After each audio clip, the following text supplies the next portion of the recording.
সফলতা সফলতা পেতে তো সবাই চায়, কিন্তু পায় কজন?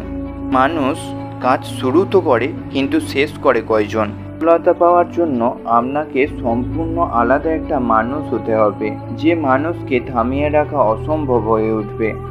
একটা সময় পর আপনি এটা উপলব্ধি করতে পারবেন, মানুষ আপনাকে থামানোর কথা ভাববেই না। এই মুহূর্তে আপনাকে পাগলের মতো চুপচাপ পরিশ্রম করে যেতে হবে, প্রতিদিন নিজেকে উন্নত করতে হবে। যে কোনো মুহূর্তে আপনাকে শেখা থামালে চলবে না, আপনাকে অপরিসীম ক্ষমতা নিজের মধ্যে ধারণ করতে হবে।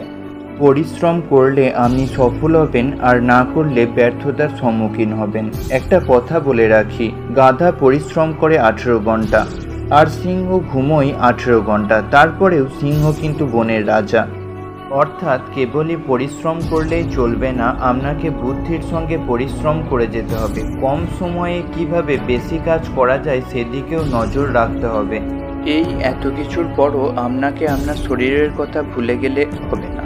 আপনি সকালে উঠে এক্সারসাইজের মাধ্যমে দিন শুরু করে খাওয়া শেষ করে আপনার সমস্ত কাজ শেষ করবেন। আপনাকে থামলে হবে না, আপনাকে লিমিটলেস হতে হবে, আপনাকে আনস্টপেবল হতে হবে, থামা যাবে না। সবাই যখন মুভি, নেশা, আড্ডা দিয়ে টাইম নষ্ট করবে, তখন আপনি আপনার কাজ করবেন। আপনার হাতে সময় অনেক কম আছে, আর এখনই ওঠো আর সৃষ্টিকর্তাকে স্মরণে রেখে কাজ করে যাও।